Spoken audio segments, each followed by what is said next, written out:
You won't believe what I just witnessed in the back alley of our quiet village. I wish I could forget it. Wish I could close my eyes and pretend I never saw a thing.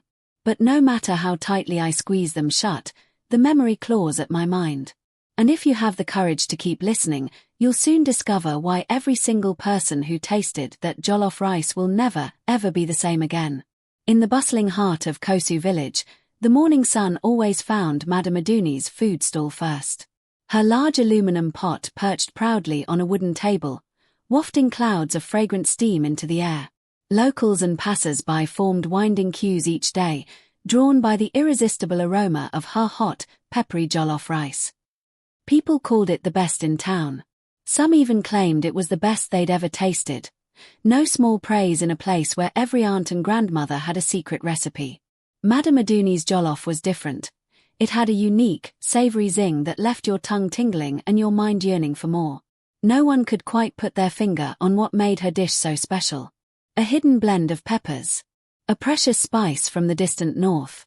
Everyone had a theory, but all that mattered was the taste. Mouth-watering, addictive, and utterly unforgettable. For 5 years, her business grew. People traveled from nearby villages, some from cities hours away, just to purchase a plate of her miraculous jollof. Madame Aduni glowed with pride, always smiling as she served her customers. She carried herself with the confidence of someone who had discovered a secret formula for success. But then, strange rumors began drifting through the community. An unsettling notion that her rice had a smell, not the usual savory aroma, but something unexplainable. Quiet whispers that certain regular customers were becoming unnaturally obsessed with her food. Shadows in the night, a lone figure occasionally spotted lurking around her stall after closing time. At first, no one gave these whispers much thought. After all, who would suspect the beloved Madame Aduni of anything sinister? She was a generous soul. She gave leftover food to the less fortunate every evening and donated whatever money she could spare to the local children's school. Still, a veil of uncertainty hung over Kosu village, like a chill wind just before the thunder rolls. Day by day, the rumors grew louder. Some customers claimed they felt uneasy after eating. A few complained of nightmares they couldn't explain. But whenever they woke up, a strange hunger for that jollof lingered. Nonsense, others said. She's just popular, and some folks are jealous. But envy wasn't the culprit. People began to notice that no matter the time of day, no matter how much she served, Madame Aduni's pot was always brimming with fresh, hot jollof. It was almost as though the food never ran out. And if it did, she replenished it with remarkable speed. It was around this time that Chief Emeka, the respected elder of the village, started having suspicions. He had lived many decades, seen many cunning tricks, and he sensed there was something deeply off about the woman's unwavering success. One evening, as the twilight sky swallowed the sun, Ibrahim, a young farmhand returning from the fields, passed by Madame Aduni's stall. It was closed for the night. But Ibrahim saw a dim glow leaking through the gaps in the wooden shutters, accompanied by a soft shuffle of footsteps. A wave of curiosity washed over him. Something in the pit of his stomach told him to linger, just for a moment. Through a narrow crack, he peered inside, and he felt his heart freeze in his chest. He saw Madame Aduni, crouched over the large pot of leftover jollof, muttering unintelligible words under her breath. Ibrahim couldn't make out what she was doing, but the sight was enough to send a surge of dread racing through his veins. He didn't stay to watch. Terror gnawed at his insides until he broke into a sprint, leaving dust clouds behind him as he fled. Weeks later, in an unguarded moment, Ibrahim confided in his closest friend, a quiet but shrewd young man named Sul. "I saw something at her shop. Something not right," he whispered anxiously. But even with fear twinkling in his eyes, he stopped short of describing what he saw. Sul encouraged him to come forward to the village elders. "If something is wrong with that food, we must warn everyone." But Ibrahim refused. "I have no proof. They'll mock me for spreading lies about Madame Aduni. She's well loved, Sul." Yet, the more Ibrahim kept silent, the more the weight of that horrifying sight pressed down on him. He could barely sleep, often snapping awake in a cold sweat. What if the rumors were true? What if the madness was bigger than he suspected? Eventually, He couldn't stand by any longer. He asked Sul to help him gather evidence. They decided to wait for the perfect moment, some night when she believed no one was watching.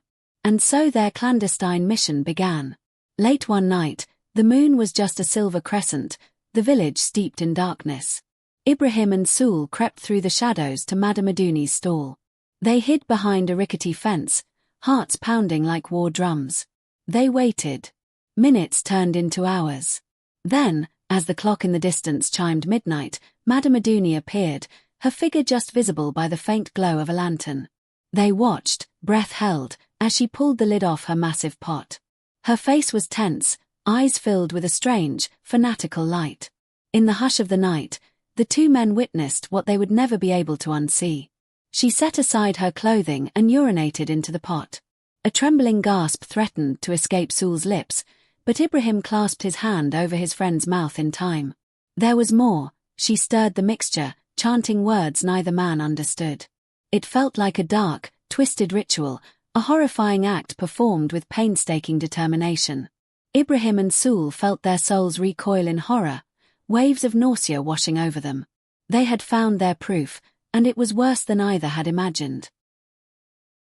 At dawn, Ibrahim and Sul approached Chief Emeka. Desperation etched in their faces, they described every last detail. The chief's eyes blazed with a fury that was matched only by the heartbreak in his voice. This is an abomination, he spat, hands shaking with anger. Under his instruction, the village elders convened an emergency meeting that very morning. The once kind reputation of Madame Aduni was torn to shreds in a matter of minutes as the horrifying allegations poured out. Gasps of disbelief and cries of outrage filled the communal square. Madame Aduni was summoned before the council of elders. At first, she denied everything, clinging to her composure, a faint smirk dancing on her lips, as though she believed no one would ever dare question her. But when Ibrahim and Sul presented eyewitness testimony, describing every terrifying detail, her confidence evaporated. An unnatural silence fell across the gathering. Then the villagers erupted in a roaring storm of anger and betrayal. Mothers who had happily fed their children her jollof rice wept in revulsion. Fathers shook their heads in disbelief, hearts heavy with guilt for trusting her so deeply. In the face of undeniable evidence, Madame Aduni's voice quivered when she finally spoke. "You think I wanted to do this?"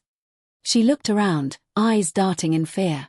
I did it to keep my business alive. I was desperate." She confessed that she had sought help from a dark traditional practitioner years ago, back when her food stall was failing. She had been penniless, on the verge of starvation, and told that she could guarantee customers with a mystical ritual. The ritual, she admitted through sobs, demanded a secret ingredient to bind customers' loyalty: her own urine.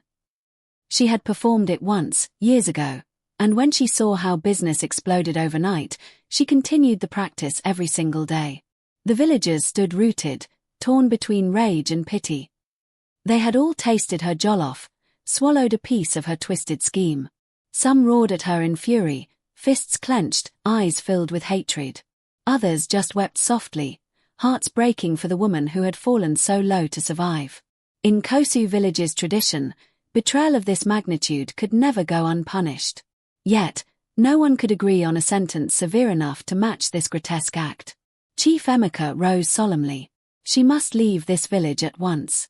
No one must ever taste a grain of her jollof again. A hush descended. Madame Aduni pleaded, sobbing that she had nowhere else to go. But the villagers would not, could not, forgive the violation of their trust and their stomachs. Overnight, they tore down her stall and burned the wooden remains. The once glorious pot sat abandoned in the ashes, a symbol of deceit. By sunrise, Madame Aduni fled. Some say she took refuge with distant relatives. Others believe she wandered off, never to be seen again. Even after 5 long years of her thriving business, no one in Kosu village touched jollof rice for a while. The once beloved meal, the pride of Nigerian cuisine, brought only bitter memories. People exchanged looks of disgust and sorrow whenever the story was mentioned. Slowly, the village tried to heal. New food stalls emerged, owned by honest cooks who vowed never to compromise their conscience for profit. The younger generation, inspired by the tragedy, took to agriculture, ensuring fresh produce for all so no one would ever feel desperate enough to turn to diabolical means again. Ibrahim and Sul, hailed as heroes, lived with the trauma of what they witnessed. They continued to remind everyone that trust can be broken in the most unexpected places, and that sometimes the cost of ambition can be a price too high for any soul to bear. Long after Madame Aduni's banishment, late at night when the moon was thin, some villagers claimed to hear faint echoes of her voice on the wind. A soft, regretful chant, as though she were forever stirring that pot of cursed jollof in the shadows of her own guilt and desperation. To this day, in Kosu village, the cautionary tale of the woman who dared to use a vile practice to charm her customers is whispered around cooking fires. It's a reminder that evil sometimes hides behind warm smiles and savory aromas, and that the darkest secrets can stay buried for years before they claw their way into the light.